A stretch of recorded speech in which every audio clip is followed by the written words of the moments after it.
Good morning, everybody. Welcome back to the installment of Scott Selections here for Sunday, March 14th. We're getting today's play of the day. A quick recap of what happened yesterday. We're going to pick up a nice, easy winner with Illinois -3 at -115 on Bet Online. Game was pretty much a foregone conclusion all the way through. Illinois got off to a fast lead, ended up coasting for most of the way.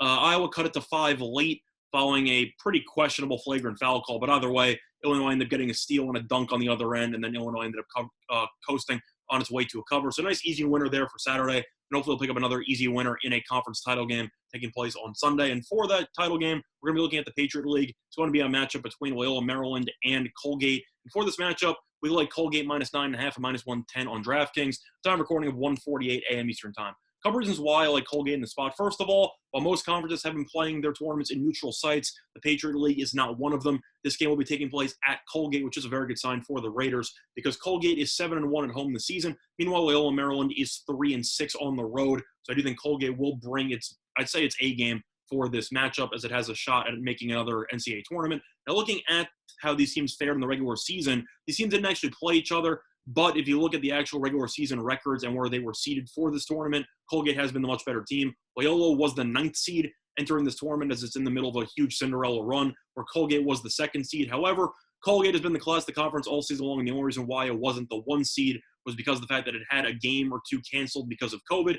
Navy ended up playing a full schedule, so Navy had an extra conference win, and simply put, they ended up getting the 1 seed based on percentage points, but it wasn't really Colgate's fault by any means. It was just a poor situation with some COVID issues. But either way, Colgate has been the best team by far in this conference. I do think this is a huge mismatch for Loyola. Now, looking at some of the efficiency numbers for both teams, Colgate ranks 58th in offensive efficiency according to KenPom. Meanwhile, Loyola, Maryland ranks 277th. So there's a huge gap there based on offensive quality. And defense and rebounding, these two teams are pretty close, but Colgate is still better in both areas. Colgate ranks 126th in defense efficiency. Meanwhile, Loyola, Maryland ranks 144th. And Colgate also ranks 33rd in rebounding, or Loyola ranks 58th. So if Colgate's dominating on offense, defense, and rebounding, I simply think that Loyola will struggle to keep this game close in a pretty unfortunate spot of playing a road game against the best team in the entire conference. But looking at some other factors here, Colgate ranks 20th in pace, and Loyola, Maryland ranks 140th. So some of you might have been thinking, well, maybe Loyola plays a very different style than Colgate. It can try to dictate the pace to keep the game close.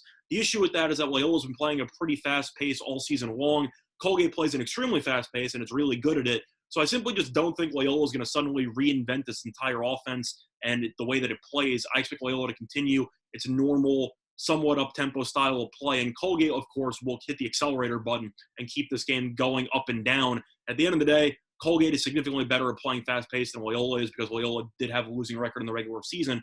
And I simply think that if both teams are going to be playing an up-tempo style, Colgate should have a massive advantage based on how familiar it is playing that style of basketball. But looking at some trends for this matchup, Colgate is 5-2 ATS in its last 7 games overall, and Loyola, Maryland is 2-5 ATS in its last 7 games as an underdog. So with all that being said, Colgate is the best team in the conference. It should be able to win this game by double digits. It's also at home. Colgate's been a very solid home team all season long. Loyola, Maryland did end up beating some teams in upset fashion against Army and Navy. Colgate is just another animal, and I simply think that Loyola will keep this game close for maybe a little while, but Colgate eventually will just hit it into another gear. This team, for example, scored 105 points in the semifinals of this tournament. Colgate's offense just has too much firepower, and I do think Loyola will struggle to keep pace. So for that reason, the play of the day once again here for Sunday, March 14th is going to be on Colgate, -9.5 and -110 on DraftKings. That's been Solomon Scott. So I can go to all of you and respect the best today. Bye, everyone.